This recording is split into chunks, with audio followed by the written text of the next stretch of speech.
ਅਬਦੁਲ ਰਹਿਮਾਨ ਸਾਹਿਬ ਇਹ ਕੀ ਪੇ ਵਿੱਚੋਂ ਕੱਢ ਦਿਓ ਆ ਸੀਟ ਦੀ ਪਿਆਲੀ ਚੋਂ ਪੀਟ ਰੈਪ ਚ ਇੱਥੇ ਕੀ ਜਮਾ ਕੀਤੇ ਅਜੇ ਇਹ ਮਸਾਲਾ ਜਮਾ ਕੀਤੇ ਹੈ ਇਹ ਜਦੋਂ ਲਾਈ ਉਦੋਂ ਸਹੀ ਨਹੀਂ ਸੀ ਲਾਈ ਨਵੀਂ ਯਾ ਵੇਖੋ ਨਾ ਜੀ ਇਹ ਵਿੱਚੋਂ ਮਾਲ ਨਿਕਲ ਰਿਹਾ ਹੈ ਗਰਮ ਇਹ ਮਸਾਲਾ ਮਾਲ ਕਿਦੋਂ ਨਹੀਂ ਗਿਆ ਮਾਲ ਪੈ ਕਿਵੇਂ ਗਿਆ ਉਤੋਂ ਬੰਦ ਕੋਈ ਨਹੀਂ ਸੀ ਕੀਤੀ ਇਹ ਜੀ ਬੰਦ ਕੀਤੀ ਇਹ ਮਿਸਤਰੀਆਂ ਦੇ ਕਰਤੂਤ ਨੇ ਕਿਹੜੇ ਆ ਮਿਸਤਰੀਆਂ ਦੇ ਆ ਜਿਹੜੇ ਨਾਲ ਬੈਠੇ ਨੇ ਇਹਨਾਂ ਦੇ ਨਹੀਂ ਇਹ ਕਿਵੇਂ ਬੰਦ ਕੀਤੀ ਹੈ ਕਿੱਥੋਂ ਮਸਾਲਾ ਹੈ ਕਿੰਨਾ ਮਸਾਲਾ ਇਹ ਹੁਣ ਪੇਸ਼ਕਾਸ ਨਾਲ ਵੀ ਮਸਾਲਾ ਕਦੀ ਨਿਕਲਿਆ ਜਿਹਦੇ ਨਾਲ ਕੱਢਦੇ ਪਏ ਤੁਸੀਂ ਕੀ ਇਹ ਤੇ ਹਾਂ ਇਹ ਜਨਾਬ ਪੇਚਕਸ ਨਾਲ ਹੀ ਨਿਕਲਣਾ ਭਾਈ ਜਾਨ ਦਾ ਹਾਲ ਕੋਈ ਨਹੀਂ ਤੇ ਪੀਟ ਰੈਪ ਟੁੱਟਣ ਨਹੀਂ ਲੱਗਾ ਨਹੀਂ ਪੀਟ ਰਾ ਬੰਦੇ ਦੇ ਪੁੱਤਰਾ ਕੱਟ ਮਾਰੀ ਤੇ ਨਹੀਂ ਟੁੱਟਣ ਲੱਗਾ ਅੱਛਾ ਆ ਵੇਖੋ ਨਾ ਪੋਲਾ ਪੋਲਾ ਕਰ ਗਿਆ ਰਾਸ਼ ਵੀ ਨਹੀਂ ਆਣ ਦਿੱਤੀ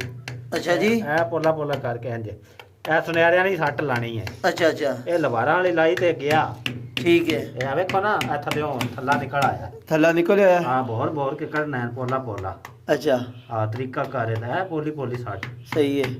ਬੀਡੀ ਸੱਟ ਤੇ ਮੰਗਣੇ ਹੀ ਨਹੀਂ ਇਹ ਜੀ ਸਾਡਾ ਪੀਟ ਰੈਪ ਉਸਤਾਦ ਨਾਲ ਲਾਇਆ ਅੱਜ ਅਸੀਂ ਸੀਟ ਫਿੱਟ ਕਰਨ ਲੱਗੇ ਹਾਂ ਜਾ। ਤੇ ਵਾਸ਼ਰੂਮ 'ਚ ਅਸੀਂ